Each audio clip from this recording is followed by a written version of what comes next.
All right, welcome to another deep dive. We are tackling something I think we can all relate to. Yeah. And honestly, I'm kind of nervous to even bring it up because, well, it's about being still, Oh, yeah. like actually still, Right. especially, in our faith to connect with God. And, well, stillness, not exactly something that comes easily to most of us, right? It is a challenge these days. Good time. So we're going to dive deep into a YouTube video, this one by Kylia Jackson. It's Okay. called How to Be Still and Trust God.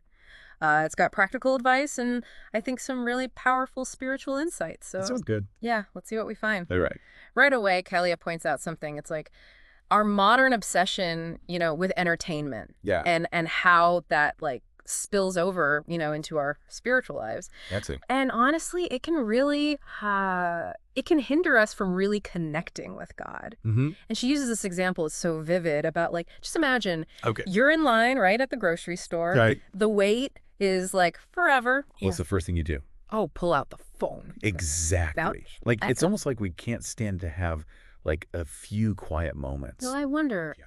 if it's not so much that we can't handle the quiet, Okay. but more like, what might we find there Ooh. in the silence? Like what thoughts, feelings, even those bigger questions are we maybe avoiding? Ooh, that's deep. Right. It's like we're programmed to just fill every little gap with something. Yeah, music, podcasts, social media. Oh, yeah. Or just, busy work. Anything. Right, and all that stimulation, it does something to us. It has to. Impacts how we focus, how we think deeply, even just being present. Wow. So then the question is, why is stillness so important? Especially, like you said, in our faith. That is the question, isn't it? Like, Kellyo says something powerful. She's like, God speaks in the silence. oh, yeah. You know? Yeah. That's where we find clarity, direction, Mhm. even those secret things that are revealed when we make space. It's like other spiritual traditions too, right? Yeah. Like contemplative prayer or meditation. I was just thinking about that. You need that quiet to hear those whispers. Right, right. Like tuning out the static to get the signal. Exactly. And she shares this story, I think a lot of us can relate to it, about being frustrated, in her prayer life. Because she realized she wasn't giving God space to actually respond. I see. Like it was all just pouring her heart out, but no room to listen. Yeah, I've been there. Oh, yeah. It's easy to treat prayer like a one-way thing. Mm-hmm. Totally. Just dumping all our anxieties and wants. But Yeah. the real stuff, it happens in the silence afterward, Right. when we get receptive, Yes. open to something beyond us. Now, this leads us to that big verse, Psalm 46:10. Be still and know that I am God. Oh, yeah, classic. But wait, Kalia gives a different translation, and this gave me chills. She says, surrender your anxiety, be silent, and stop your striving, and you will see that I am God. Whoa. I know, right? Like a whole different level. It's not just knowing about God. Yeah. It's, like Kylia says, knowing by experience. Okay, but what does that even mean? To know God by experience? I'm not sure I get it. It's a good question. Yeah. I think it's different for everyone, but it's about shifting from, like, head knowledge to heart knowledge. Recognizing God in our lives. Okay. Not just as an idea, but as a real presence. I see. Like Yeah. those moments of awe in nature, or that deep peace when you pray, or even like Yeah. when a stranger is kind and it feels, I don't know, orchestrated. Okay. Yeah, I'm starting to get it. It's less about doctrines, more Yeah. about those moments of grace, of connection. Less about, theological debate and more about actual experience. Exactly. So how do we actually do that? I Yeah. mean, stillness, it's not exactly natural for most of us. It's true. It's something we have to cultivate, make it a habit. Right. And Kylia gives us some really practical tips. In the video, she even says, like, set alarms during the day. Yeah, just for 1 to 3 minutes of stillness. Huh. I haven't tried that, but It's like a mini meditation, but with a spiritual focus.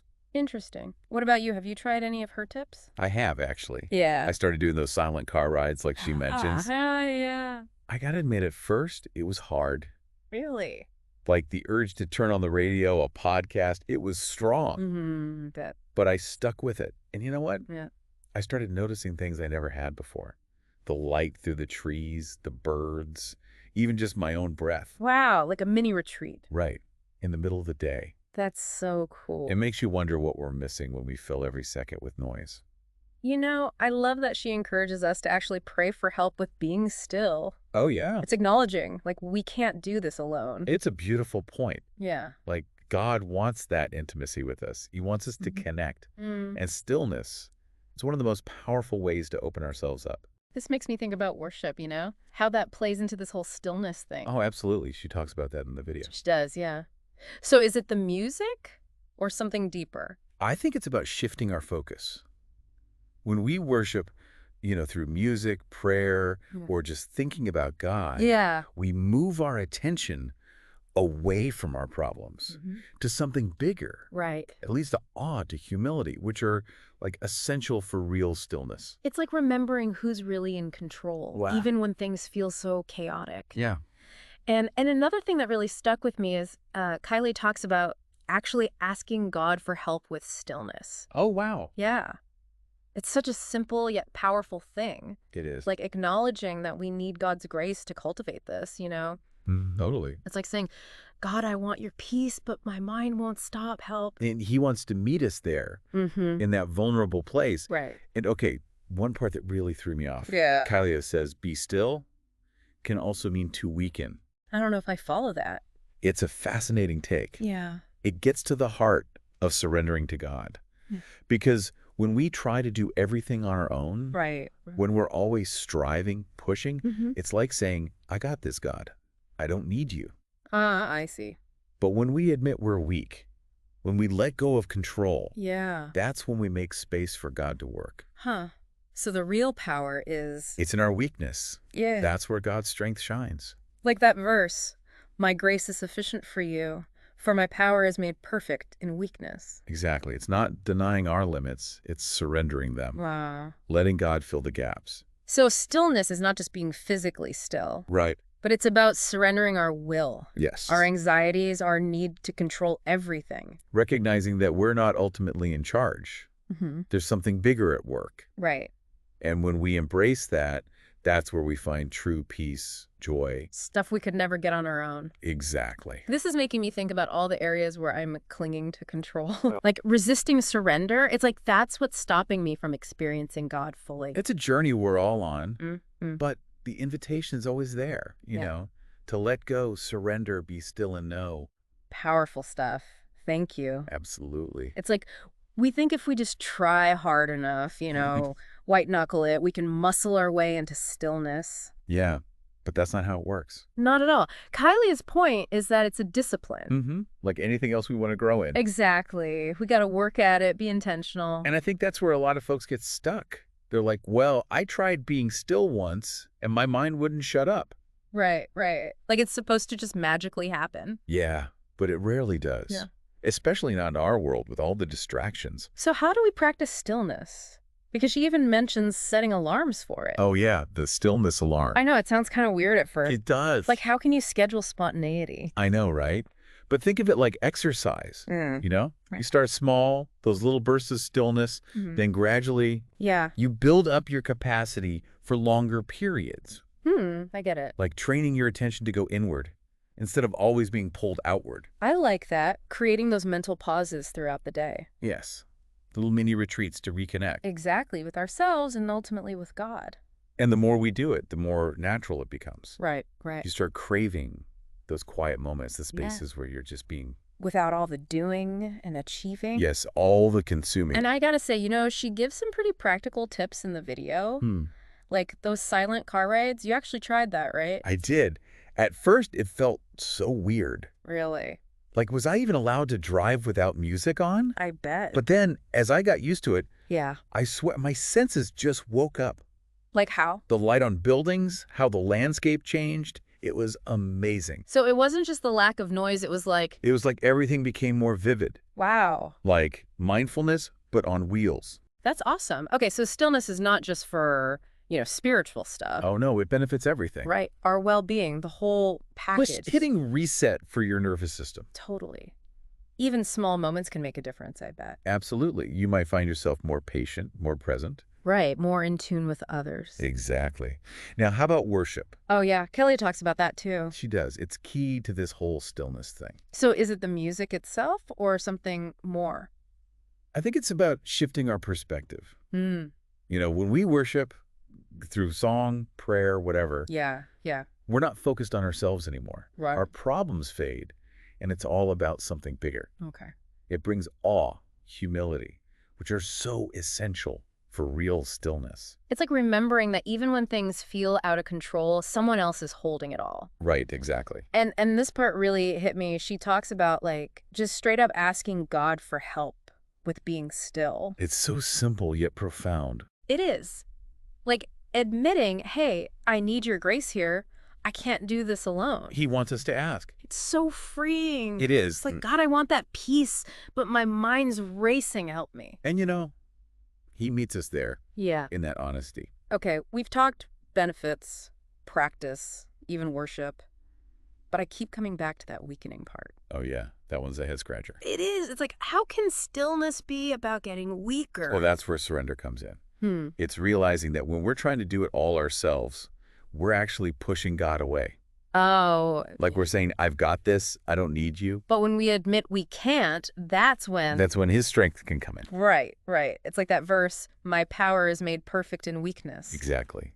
We're not denying our limits, we're surrendering them. Wow. And letting God fill those spaces. So true stillness isn't just about being quiet on the outside. No, it's about quieting that inner storm. The anxiety, the fear, the need to be in control. Yeah, it's recognizing that we're not the ones calling the shots. There's something bigger. And when we embrace that, that's where we find true peace, joy. Stuff we could never get on our own. Exactly. So stillness, it's not passive, it's actually an act of surrender. It is a powerful one. Wow.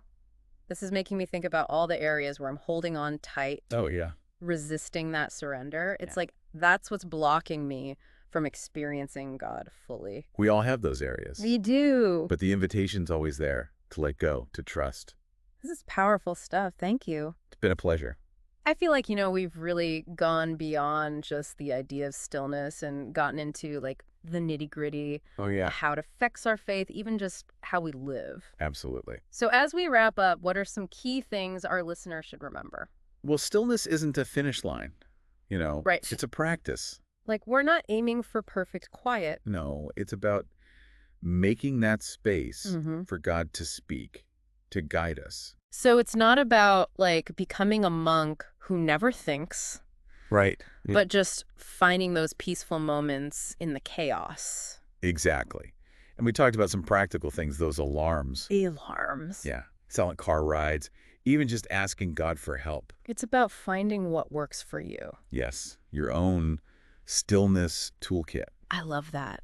But that whole weakening thing, it still has me thinking. Oh, yeah. A lot of people feel that way. It's like, how can being still make us weaker? I think that's where the real beauty is, though. Because when we surrender, when we admit we're not in control, Yeah. that's when we tap into something much bigger. It's like getting out of the driver's seat. Exactly. Letting God take the wheel. But that takes so much trust, especially when we're used to, being in charge. It does. But what if all that striving, all that control is actually what's blocking us?